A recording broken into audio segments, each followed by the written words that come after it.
He's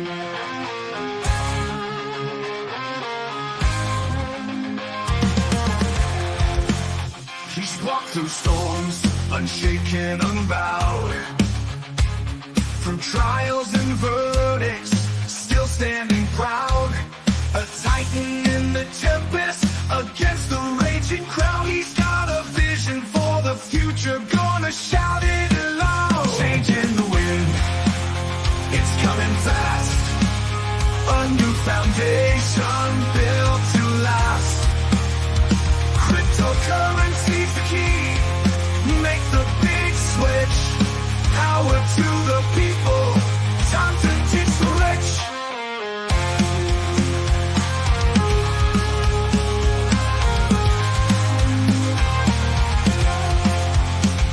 Legal battles can't hold him, he's moving on.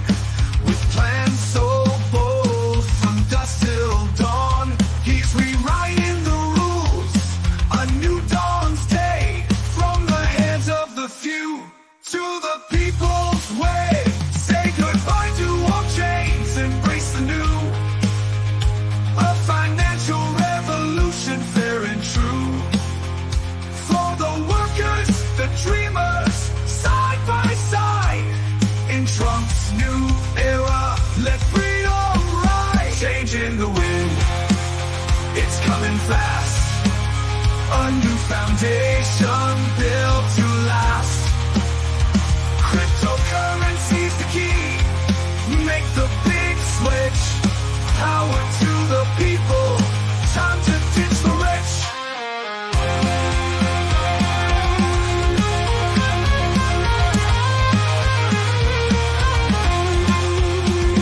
He's a fighter, a leader with a plan to share. A world of justice, well spread fair. Forget the old guards, the time is done. Under the banner of Trump, we all have won. So here's to the future, bright and clear. With Trump at the helm, we've nothing to fear. Welcome, everyone, to the Crazy Cryptonaut. I am Zester, and thank you guys all so much for joining. We scared Tino a little bit with the music as it got started for our podcast today. It scared Tino just a little bit.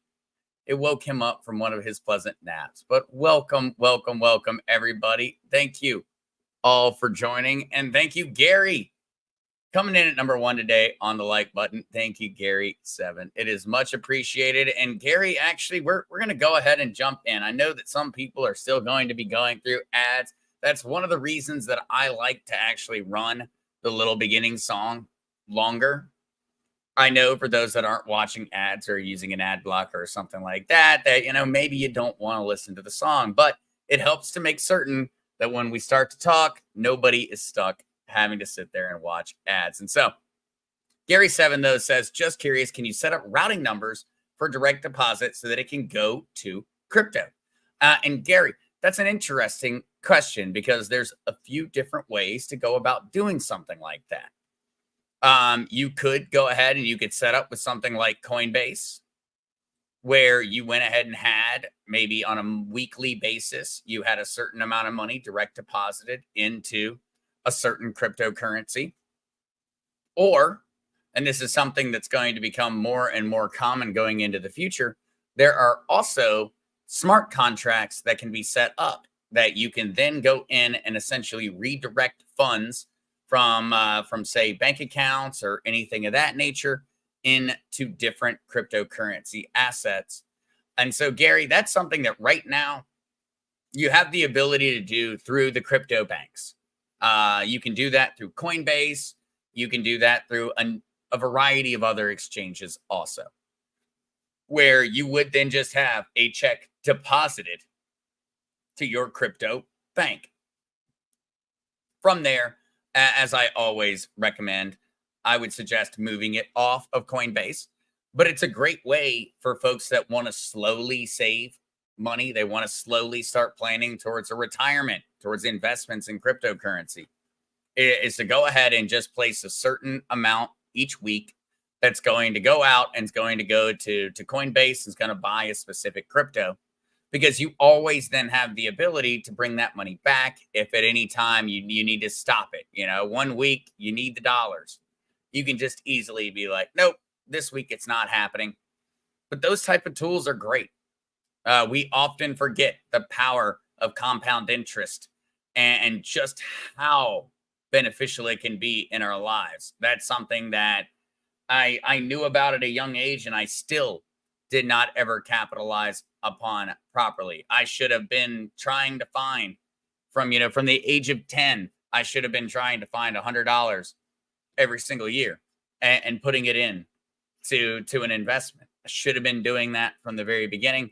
And I should have been taking it more seriously, because that's how you build crazy, crazy long-term wealth. And so there are options there, Gary, but they're going to be far more in the future, I guess, is the long and short of that answer. Right now, Coinbase, other exchanges allow you to do that.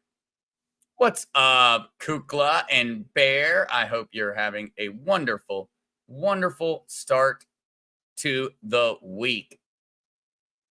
Oh, and yes. I'm going to go ahead. I don't even have it up here yet, Kukla, but I know you're going to put it in there. And it's always important before I say anything more. Please keep in mind, guys, that anything and everything said by myself or any guest on the Crazy Kryptonaut channel should be viewed as educational and for entertainment purposes. Please consult with a financial or legal advisor and professional before making any major decisions. I change up how I say that every single time. I wonder if I should just be reading a script. I just hate reading a script. And so with that out of the way, we can start having fun and learning again, because we do have a few important ones today. And I'm really excited to actually share one of the articles. And I think you'll figure out pretty quickly why I'm excited to share it. Kukla, I would definitely say, echoing Gary, I hope that everything has calmed down in Chicago for you. I absolutely do. Oh, and what's up, Captain Spiffy and Crazy Chester? Thank you, Crazy Chester, so much for joining us on Saturday for the ID protection and everything in regards to that. It was nice to get to have you there and get to see you. It was actually really, really nice to get to see faces and get to talk to people and answer questions and listen to people and their stories and the information and the knowledge that they've gotten through experience. And so thank you so much for joining, and thank you so much for being here today. What's up, George Yukovich? And let me know, George, if I'm saying your last name properly. I tend to have a great deal of confidence when pronouncing names, but that does not mean I am always correct. And so George says, DNC update, ratings last week were 22% lower than 2016. George, the DNC convention on the whole was an absolute joke. An absolute joke. They had, well, in all honesty, you can't really just go and find Barnum and Bailey's circus anymore. Well, it turns out Barnum and Bailey's circus comes back once every 4 years, actually, and it shows up for the DNC. And from everything that I saw throughout the entire week, just the way that they spoke, the people they had there on stage, that was nothing more than a reenactment from Barnum and Bailey's.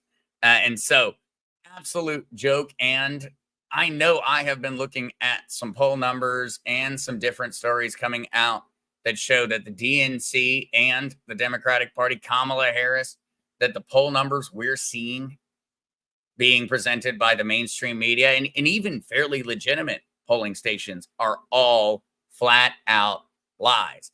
I don't think we can rely on that. Ultimately, it's going to come down to us to show up in November. But anybody that watched the joke that was the DNC over this last week should be well aware. Any American with a few operating brain cells should understand just how delusional the left has gotten.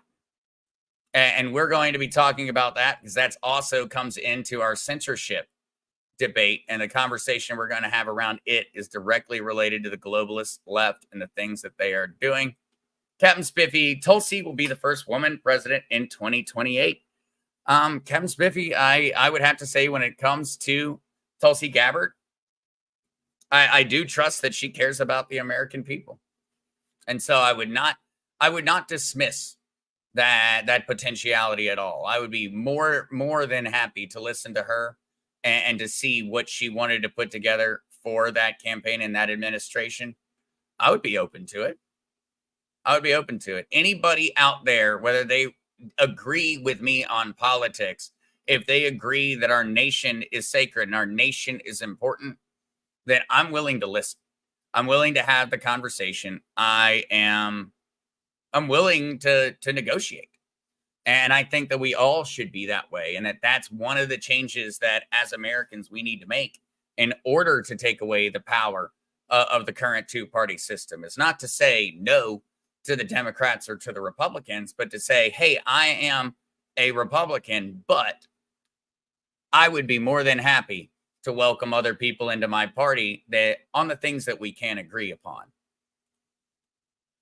So glad to see you here, Captain Spiffy. Definitely glad. And Musical Lady. Hey there, Musical Lady. Thank you so much for joining on Saturday. And yes, Musical Lady says also a brand new week closer to the end game.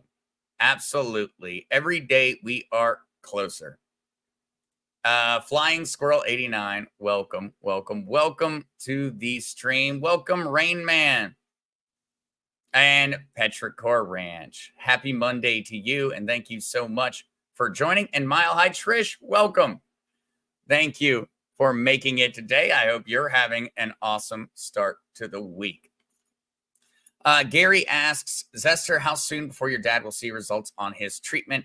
Gary, that is going to be something that's going to take anywhere between 2 to 6 weeks to see any beginning of results. And so right now, he's definitely tired, extra tired. But otherwise, he is feeling particularly well. No other worries on that. He's just tired. His body is adapting. His body is growing. And so in that sense, it's going to take a little bit of time for us to find out just how successful the treatment was. But everything's going very well at this point. What's up, Karen? Welcome, and welcome, Janet.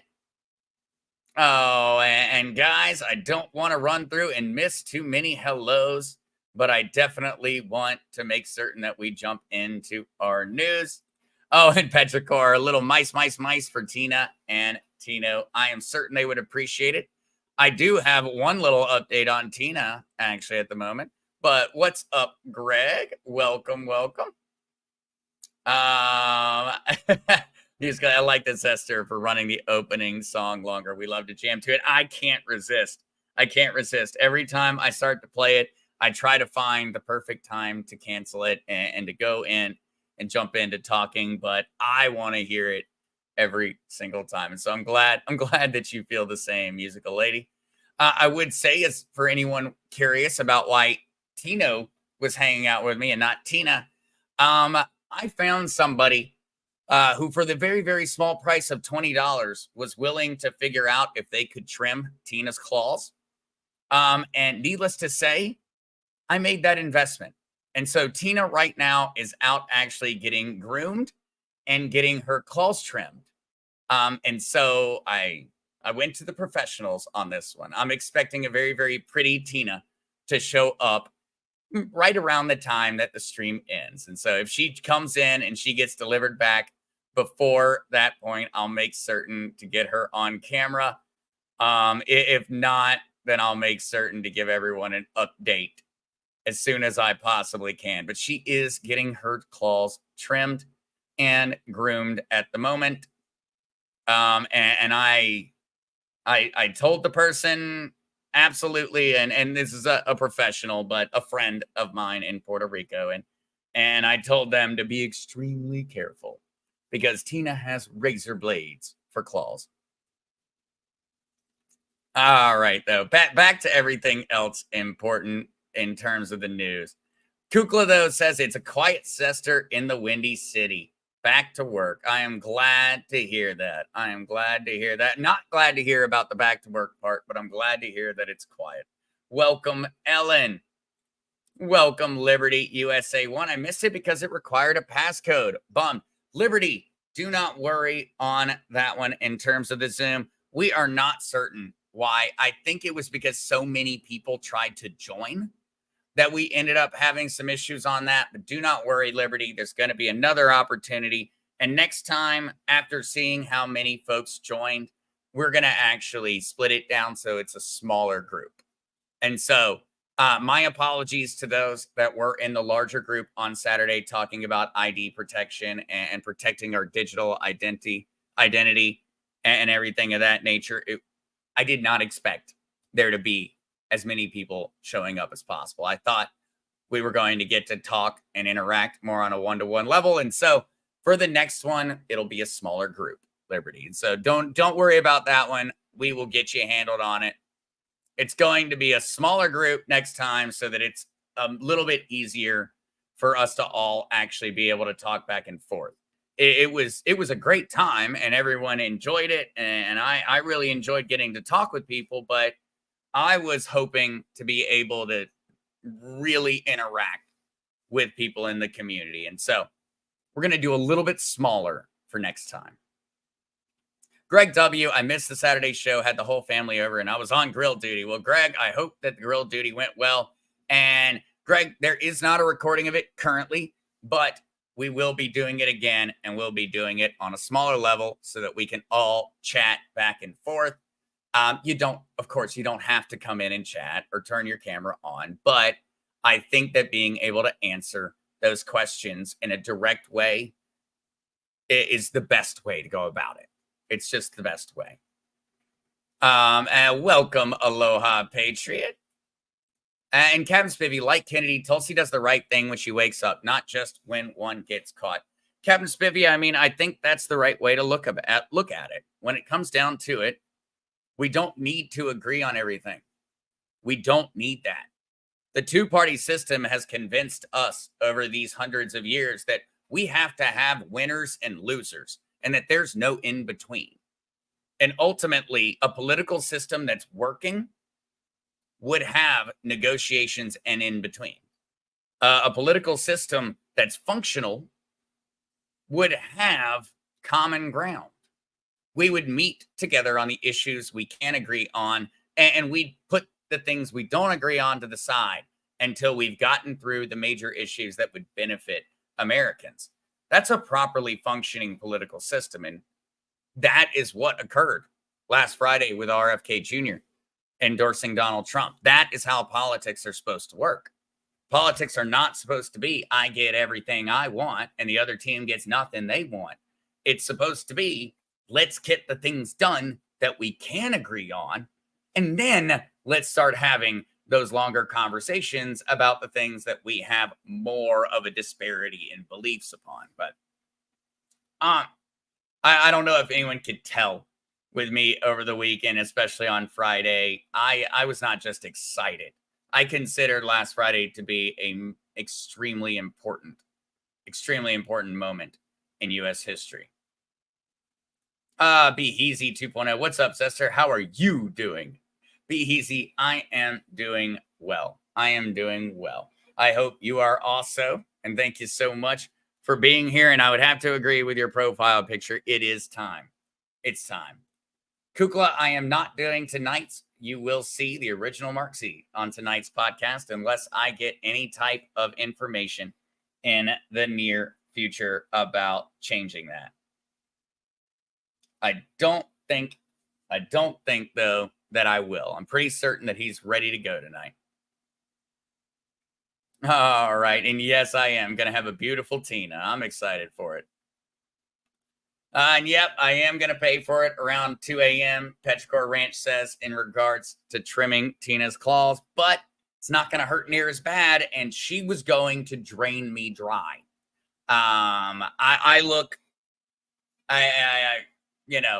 she would run up while I was working and I'm sitting here at the desk, and she would jump up and she'd put her claws up, and she didn't mean to. She just wanted attention. She was going to bleed me dry. And so I'm very, very excited. I'm very, very excited to have Tina back in the very, very short time without her claws. Neil Brooks, howdy Zester from 91 degree Graham, North Carolina. Thank you so much for being here, Neil, as always, and thank you for the weather update. Welcome, David, also.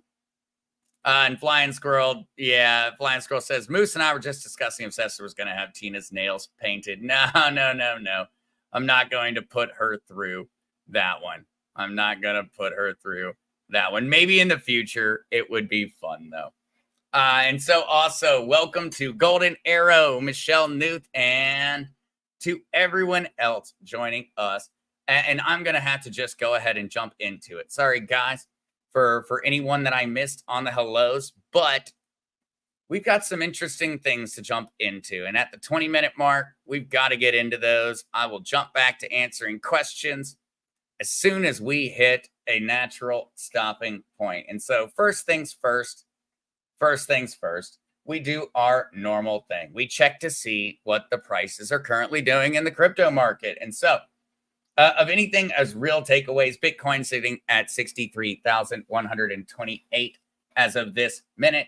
XRP sitting at 58 cents. And the one that is going to be a major part of the conversation today, Toncoin, down 23% in 7 days, 11.7% in 24 hours, and 2.1% in 1 hour. We're going to be talking about why. Why is Toncoin down like that? And Toncoin, to give you the short answer on that one, is because Toncoin was created by the founders or the co-founder of Telegram. For those that have been paying attention to the news, you will know that the European Union, specifically France, has decided to arrest Pavel, actually one of the founders of Telegram. And so for everyone out there that is currently utilizing Telegram and is aware of what the platform is used for outside of just having a little chitty chat back and forth, you'll know that Telegram is also used by a variety of different nations and groups around the world. And so Ton was actually the coin essentially of a lot of Telegram. And so with all of that said, needless to say, having one of the founders of Telegram arrested and held illegally in France has resulted in a massive drop in the value of Toncoin. And, well, let's get in and talk about that. Because why are they so worried about Telegram? But one thing before we do jump into that conversation is, well, Trump has been orange-pilled by 3 Bitcoiners in Puerto Rico and the promise of $100 million. This comes out from CNBC.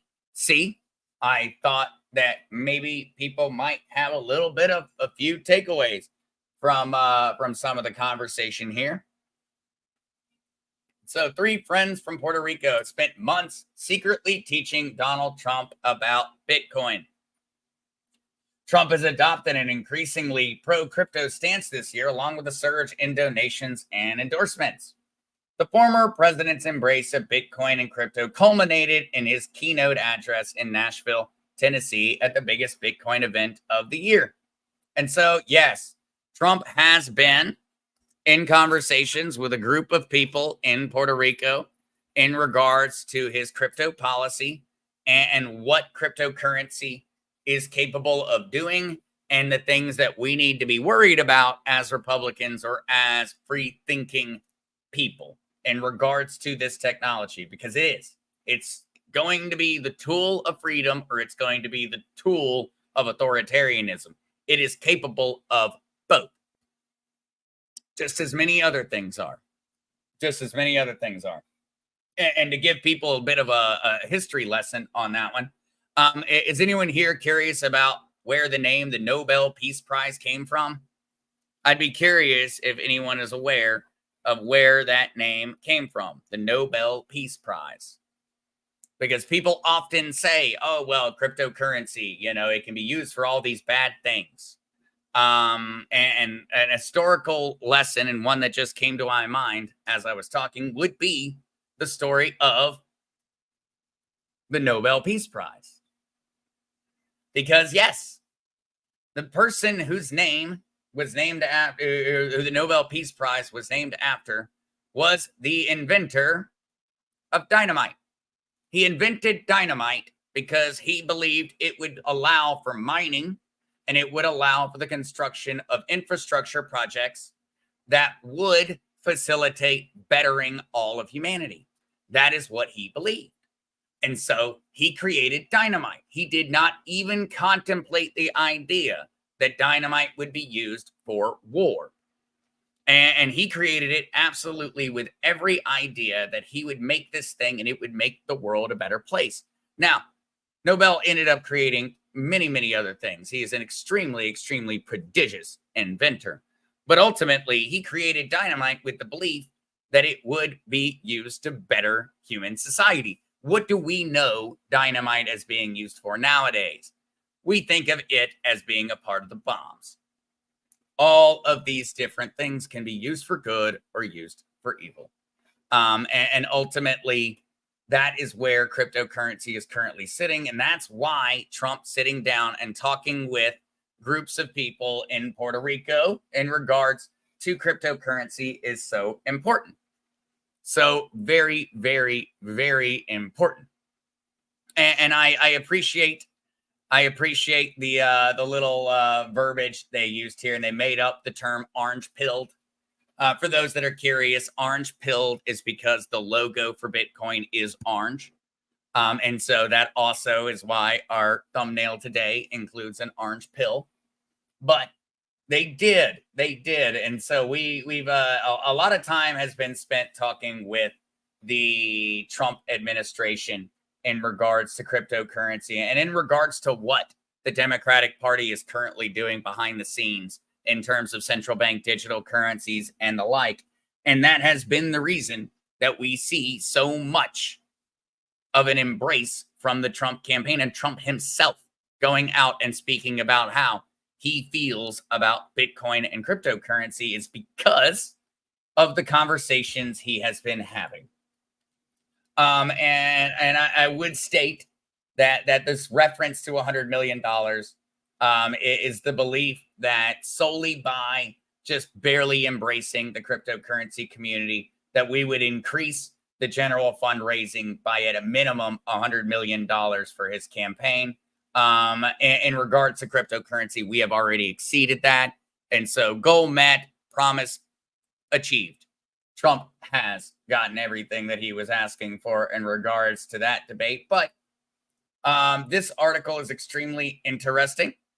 And it goes through a few different people that live in Puerto Rico that have been talking back and forth with the Trump campaign in discussions in terms of how we would imagine a future where the United States dominated the Bitcoin trade and the cryptocurrency ecosystem on the whole.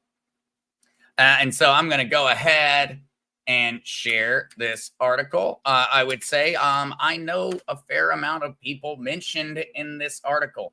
Besides that, I am not going to mention anything other than, well, that detail. And so I know I can absolutely attest to the fact that there are some very, very, very intelligent people, or well, some very knowledgeable people and respectable people who are trying to do the right thing, that are advising the Trump campaign in regards to cryptocurrency, and that Trump has been, as the title says, Trump has been orange pilled. He is on board fully and entirely in terms of cryptocurrency. Entirely. But getting to the news of Telegram. This is overarching. This matters for cryptocurrency. This matters for all of us. This matters for the political campaign. People are going to be influenced by this arrest and this decision by the French authorities, regardless of whether they're using Telegram to have conversations with their grandma in the middle of the desert, or they are going about and operating a major intelligence organization in Ukraine or Russia. Things that I would point out to people, and I assume, and so I'm going to go through and do a very, very quick summary on this one, and then I'm going to start talking about the repercussions and the things that people might not be considering. But for those that are not aware, the CEO of Telegram, Pavel Durov, has been arrested in France, and he has been charged with over 12 different various allegations by French authorities. Any and all of them are most likely, or 99.99999% false in regards to him personally. And now we are seeing Rumble's boss has fled Europe after Telegram CEO has been arrested in regards to Pavel. We are seeing any and all different tech-related folks fleeing the European Union. Why are they fleeing the European Union? Well, the European Union is trying to censor essentially everything. In this move on Pavel in regards to Telegram, Telegram is being utilized by Ukrainian military officials. It's being utilized by Russian military officials. Telegram has become the #1 communication network for people around the world. And this is just in terms of numbers that are inside of countries or situations where things are, well, not the best. And so there are Telegram groups that have up-to-date, literally by the second, by the minute, updates of where troops are in Ukraine or troops are in Russia. They have up-to-date, down to the second, updates where troops are in regards to the Belarusian border with Ukraine, which Belarus has been amassing massive amounts of troops on the border with Ukraine. Ukraine and all of these other countries, and in an entirely different outlet, Hamas and terrorist groups utilize Telegram to communicate. We, as patriot communities, utilize Telegram to communicate. As a matter of fact, when you look at many different conservative podcasters or people that are putting information out there, they have more people following on their Telegram than they have following on any other social network. It's become the network or the platform of discourse in regards to people who are being pushed out from other social medias.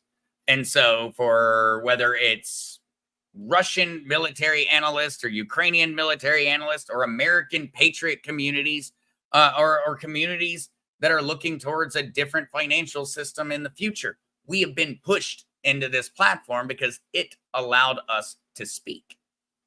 And now they may be influencing the very guy that holds the keys to our way of communicating back and forth.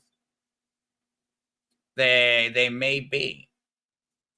And so I would say this is something that we're all going to need to be keeping an eye on, and it has far broader repercussions than just maybe we should be worried about what's being said in our groups.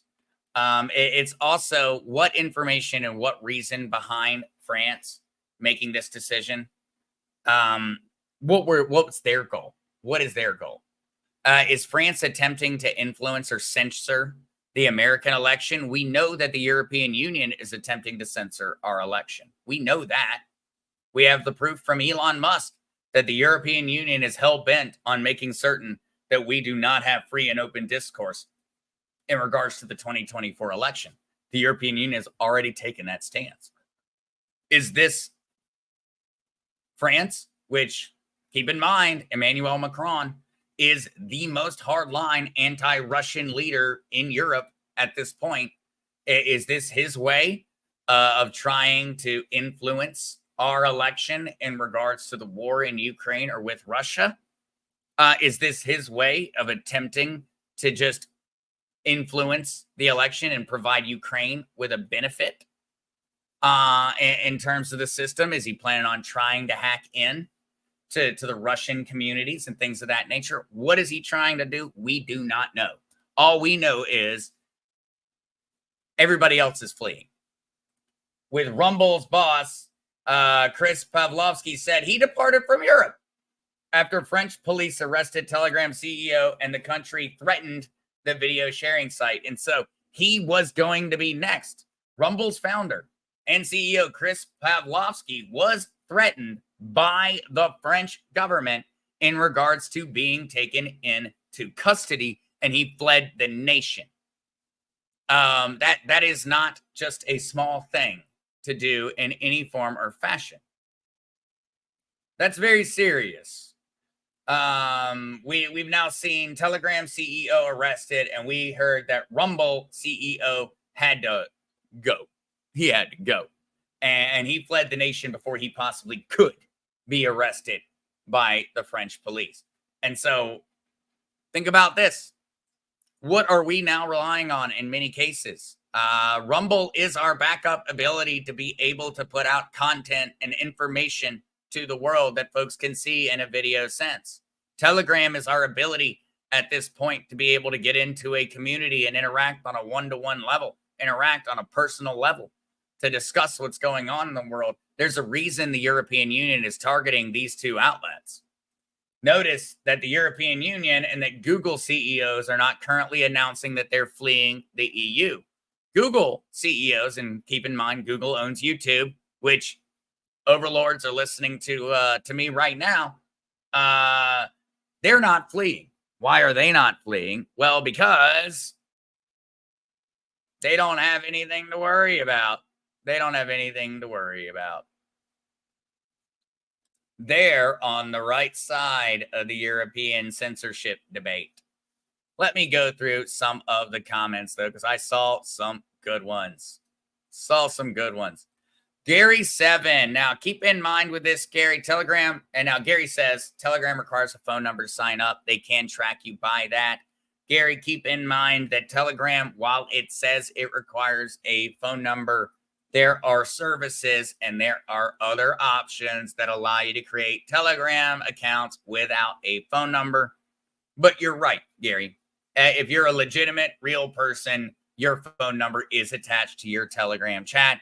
The problem is Telegram does allow for pretty much every loophole on the planet to occur. All right. Let's see. And yes, Kukla, you are correct. We have no privacy. And yes, Kukla, yes, sister, many are Telegram followers. They are. And so Telegram is not a private network. That is a very, very important thing to mention. Telegram was never and has never been a private network. It is an open forum. It allows for freedom of speech. It does not allow for freedom of privacy. Just an important thing to remember. It doesn't make Telegram not very important and very useful. It's just an important thing to remember. And Musical Lady, yes, Telegram was our go-to savior for us conservatives trying to get information and freedom of speech in the past in early 2021. Yep, it was, and it has remained that way. And if it weren't for the fact that the EU was pressuring Elon to censor Donald Trump already, I would have just assumed that, well, Telegram has all these other problems. That's probably why they're coming after the CEO. But when you think about it from a censorship standpoint, Telegram has become the platform for Republicans to communicate upon in an instant message style fashion. It's it. And so with the European Union worried about a Donald Trump presidency and trying to influence our election, we have to start to wonder whether there's not some extreme political motives behind this decision to target Telegram and to target Rumble and not to target the other platforms. They're not arresting Instagram founders, and they're not arresting any of these other people. They're fine. They're going after Rumble and Telegram. which just so happen to be filled by more conservatives than any other platform. And so, yeah, if I were a gambling man, I would go ahead and place a bet that there's some kind of logic going on there.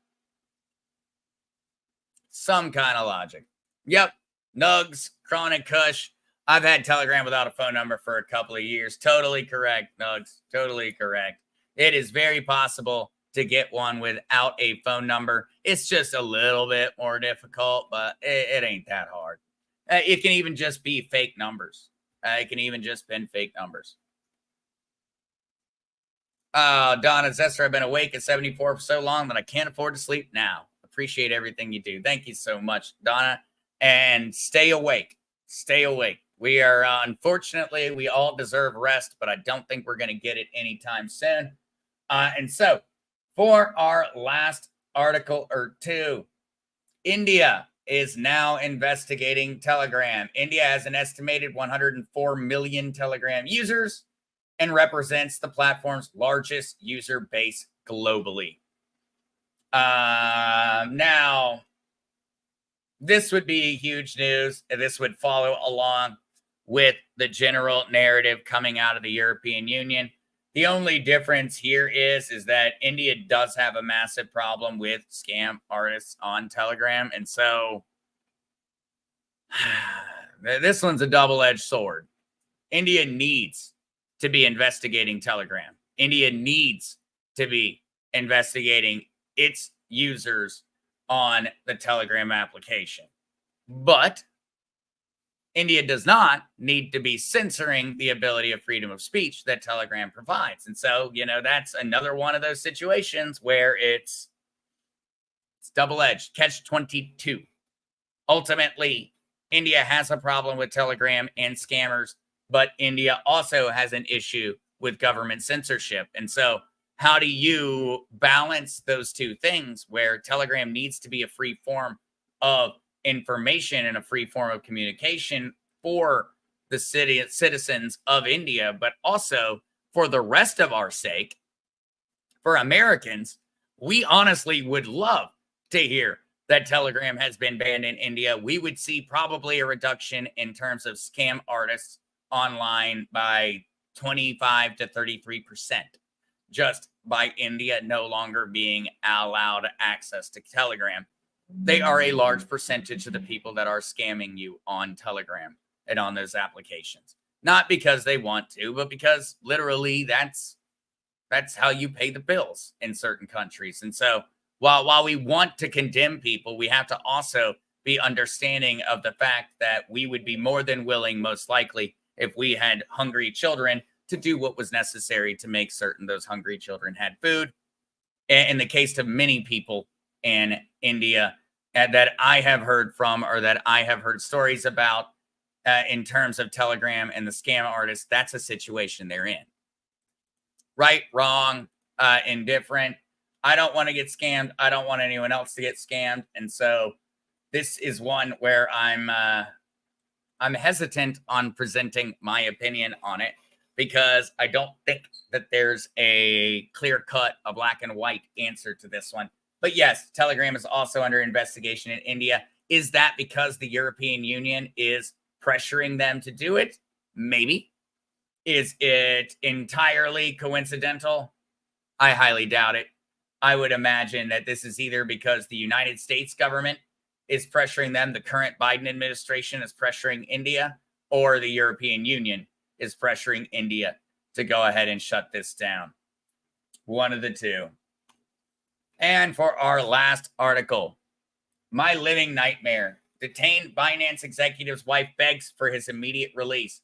Tigran Gambarayan's family says he can no longer walk and has battled multiple bouts of malaria pneumonia. This is a story that we have been covering since the beginning of the channel.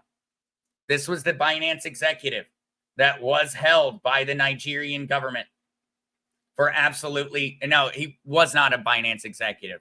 He was an employee of Binance, the cryptocurrency company, and he has been being held by the Nigerian government without any option to leave now for 6 months. It has been 6 months since I last saw my husband. This is speaking as, and I am reading the words of Yuki Gambarayan. And so it has been 6 months since I last saw my husband, since our children last held their father's hand. His health is deteriorating to the point where he can no longer walk. Between bouts of malaria, pneumonia, and the unimaginable mental toll of his detention, he is now reaching the point of no return. Gambarayan is a former IRS agent. He is an American citizen. He worked for the United States government. And he is now currently Binance's head of financial crime compliance. He was detained in Abuja in February, shortly after voluntarily traveling to Nigeria's capital city at the government's invitation. The government asked him to come visit, and then they arrested him. And they have not allowed him out for 6 months now. He is an American citizen. I know he worked for the IRS, and that makes me feel a little bit less in regards to things. But ultimately, he's an American citizen. He is being held by a foreign government without any ability to represent himself legally. He is not a high-ranking member of the Binance company. He is not legally liable for any of these things. He was lured into the country by the Nigerian government and is being used as a political pawn in order for the Nigerian government to try to pin their economic woes upon cryptocurrency and Binance. If this is the same story that we are hearing in other nations, Venezuela banned Binance and has blamed cryptocurrency for destroying their economy. Zimbabwe has blamed cryptocurrency for destroying their economy. Nigeria has blamed cryptocurrency for destroying their economy. Notice the solid fact here. These governments destroyed their own currency. They destroyed their citizens' financial future. Cryptocurrency had nothing to do with it. People resorted to using cryptocurrency because it's their backup. It was their only way out. And so people started to use crypto exchanges and things of that nature because their government was selling their futures away every single day with a printing press. It is not crypto's fault. It is these governments' fault, and they are doing everything in their power to try and blame it on crypto. And in this case, a man is probably wondering whether he's going to see his family ever again. Nigeria, while it is not the most prosperous nation on the planet, has the ability to treat malaria and malaria pneumonia, or pneumonia that derives from a malaria infection. They are trying to let the man die.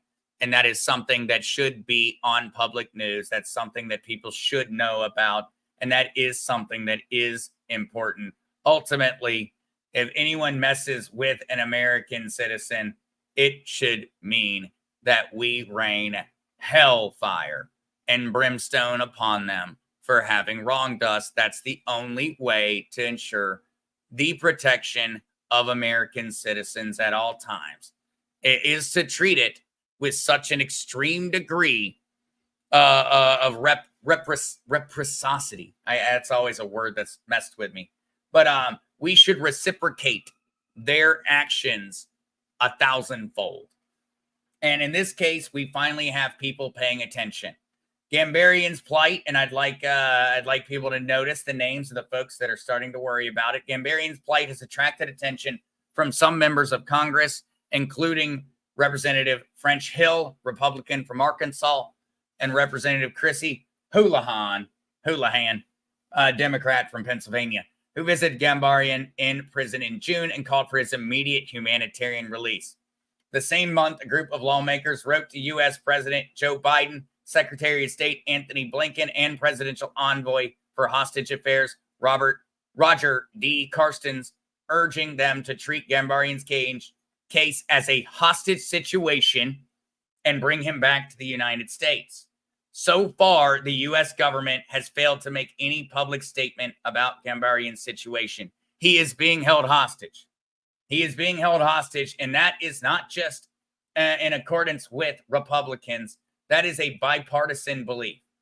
It is a bipartisan belief that we currently have an American hostage being held by the Nigerian government, who they are slowly killing, that we are not doing anything about nor saying anything about.